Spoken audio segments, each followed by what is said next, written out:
let's say we get rid of fiat currency, we get rid of paper currency. How do we do illegal shit? How do we buy drugs? How do we pay for pussy? How do we do things that we don't want people to know about? And that is a real problem because sometimes you need to do illegal shit. If you're rich, you need a liver, you're going to have to buy a liver from somebody, right? You're going to have to do things under the table. You know, you want to get a discount on someone's car or whatever like that. You can't have it minted onto the blockchain. Well, what happens to that market? It's important to remember that in many cases, the most illegal stuff happens through the traditional financial system, just in terms of like, you know, go look at how much the banks have been fined for just laundering money through their banks, right? So like fucking Epstein.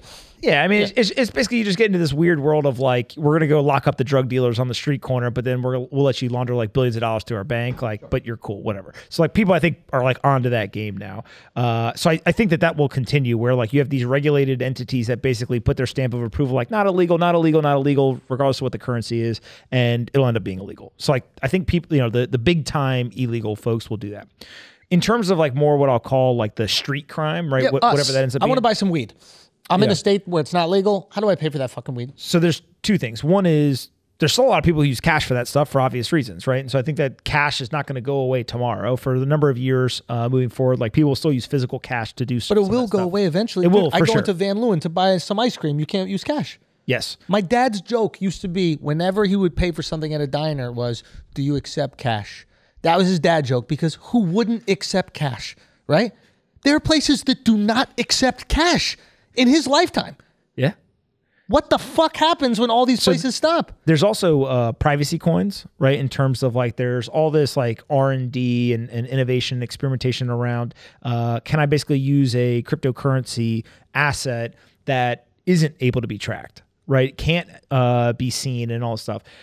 Jury's out in terms of like, will that stuff persist as a private focused cryptocurrency as a standalone? Will the technology be ported over and eventually incorporated into Bitcoin? Like, I'm not technical enough to know like what's going to win, what's not going to win, but like there's a lot of effort around privacy in crypto assets. And it's very interesting for this exact reason. And then on top of that is maybe the asset itself isn't necessarily private and have this privacy technology, but the way you use it could be private. And so there's all sorts of, you know, really at this point kind of experimentation around like, well, what if I have Bitcoin, which technically isn't private, but I could send it to you in a way? Or what if I could take my Bitcoin and I could basically put it in this thing called like a coin joint, which when I put it in there, we all put it in there. And then you don't know who's in it. And then I take out another one and then like, yo, it's like, you know, I was running and then I had a red shirt on, ran into a room with a bunch of other red shirts. Like, now you don't know who I am. Like, see ya. Right. So like, again, some of this technology is ways to mask it a bit. Some of this technology is going to end up being super, super valuable. And some of it we're going to look back and be like, man, that was a really stupid idea. But like, it's important for all the experimentation. Right, right. So we are going to be able to solve a problem. I think so. I'm like a long-term optimist and technologist, right? Like technologists will figure out solutions to real world problems over time because that's the financial incentive. And also it's like the society incentive. Yeah. And so if people want to do something and there's not a way to do it, technologists will figure it out. Al. One thing. So you explained this earlier. I think I got it. There's one blockchain and then a bunch of miners that are constantly doing all the computing and confirming of all the transactions. What happens? You said you invested in like some company that's able to send a Bitcoin like across the world like that. Like, how is there enough time to get confirmed by 51% of these miners if it's in 1 second? Yeah. So layer one is the process, is like the mining process you talked about in terms of everyone is confirming it, but these 10-minute blocks, right? So go back to the Monopoly example. It's like if I held up the piece of paper with all the transactions and we were all like, yep, looks good, right? Whatever. Layer two, specifically what Strike is using is called the Lightning Network. And so very simplistically, basically you and I want to transact with each other. We could open up a channel and I can send you the Bitcoin. And then at some point in the future, you basically write it to the blockchain. You say, yo, I got the Bitcoin now. And like you can basically kind of contribute it into the transactions. So you use the layer one as a way to keep security and keep kind of provenance. But at the same time, you have this fast transactions. So one way to think about it is, and this is like a really weird way to think about it, but like imagine if you were on a highway and the highway was backed up or it was going a little slow and you got off the highway, went on a side road, right? There was no traffic and then you got back on the highway. In some like weird way, that's similar to these like layer twos is like it's a faster way to transact, but like you can't take the side road all the way to your destination. You got to get back on the highway.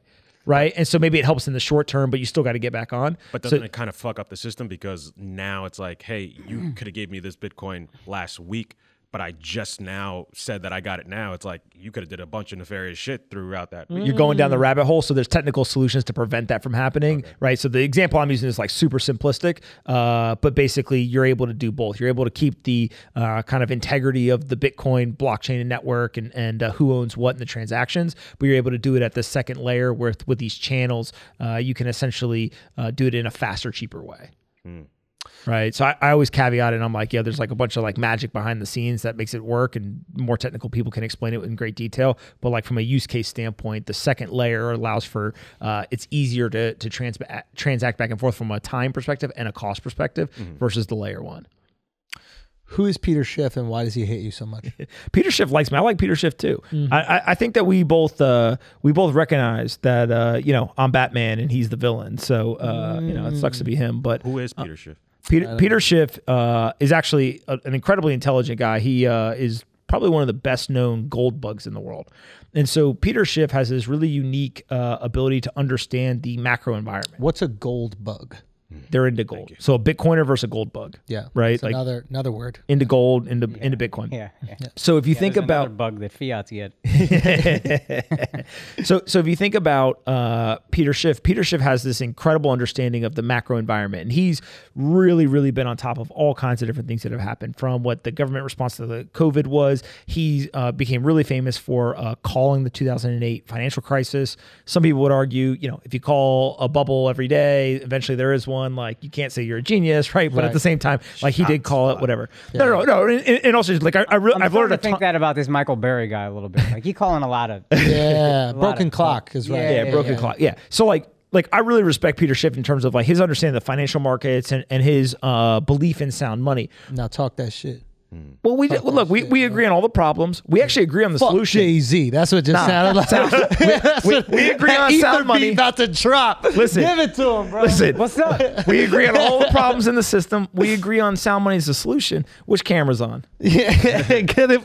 This one. Yo, Peter, listen. But you a dinosaur, dog. You literally got this gold. It's physical gold. Ain't nobody want the shiny rocks. They want the digital asset. They want sound money in a digital form. That's why everyone is selling gold, dropping gold, and they're buying Bitcoin. I love you, but you got the problems wrong, right? You got the solution right, but you got the application of the solution wrong. Maybe he's just trying to drive the price down so he could buy the Bitcoins. Listen, here's a funny thing about Peter Schiff is his son Spencer Schiff came out of nowhere. All of a sudden, Spencer Schiff came on Twitter like a year ago, and this dude literally recently said, nah, I'm not going to listen to my dad. I'm not going to hold any stock. I'm going to sell everything. And he just bought Bitcoin. Are you saying that you're his dad now? Yo, you won. No, but what I am saying... are you Spencer's dad? Who's daddy? Oh, shit. Who's daddy? But what I am saying is it's a smart move, right? Peter understands. He's like, look, I got to keep my reputation intact. I'm the gold bug. I'm going to keep my business going. Right. But my son's going to be wealthier than me, so he's going to buy all the Bitcoin, and then we're going to benefit from the Bitcoin. We rock hoes, y'all rock fellas. I mean, I didn't say it. A poet did. But yeah.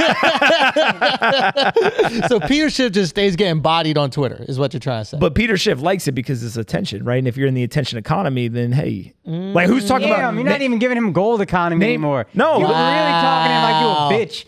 Oh, no, he wants attention. I'm gonna give him a little attention. Listen, hey, it's good. Bitcoiners love Peter Schiff because when Peter Schiff says stuff, it usually means that if you buy Bitcoin, then it's gonna go up in value soon. God damn. Yeah, he paints the bottoms. Like he's just like he'd be real quiet. Bitcoin goes from 50 to 60. He don't say a word. Then all of a sudden it goes from 60 to 55. He's like, oh, it's going to zero. And then next thing he knows, they're like, all right, man, whatever. Wow. Look, here's what I will say though. He's been right a lot of times. Yeah. But the thing he's been wrong about is gold's down over the last 6 months. People are saying they don't want gold. Bitcoin's up like 500%.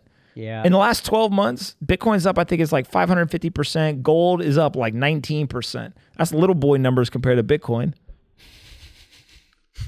How can it go to zero? That's the last thing I want to know. How can it go to zero? Just so I'm prepared for it when I go all in and that shit hits the fucking bottom. Just tell me how it can go to zero so I know. The more I'm here, the more worried I'm going to be when you do go in. I think you say the longer. Please believe, I'll be in Brickell looking for you. Just screaming, pumps! It's down to 45! I bet the house. I'm being serious, man. If I go all in, I need your address. He's like, I did not dollar cost average. I bought it all right at the top. That's all I know how to do. Okay, I don't buy part of a sneaker. You know what I'm saying? Give me the fucking breads. I want the whole thing. When you shop at Payless, you don't got to buy that much. If you put your fucking shoe up, put your fucking shoe up right now. I can't believe this guy's talking shit. Look at what he's wearing I right now. strategically Nah, but it placed fits, myself. though. Say Yeah, what? this guy's too Don't rich to you worry cat about for it. him with his bullshit. Look what Nah, he's it wearing. works. But he was coming at your shirt earlier. I didn't say nothing about that. But Yeah, because you know this shit's fly. Yeah, but of course. this shit with the feet. First of all, put your feet up Adams there. is Adams. Listen, You're a size 8. You don't talk about feet ever, bro. Come on. You don't want this, dog. Nah, you I don't don't want want these flippers, bro. bro, you got so much room in the back of your heels. Ain't even touching the back of your shoes. You got clown shoes on. You got fucking clown shoes on. No, it's Bitcoin. There's room to grow, baby. You know what I'm saying? We gotta do this. Let's go.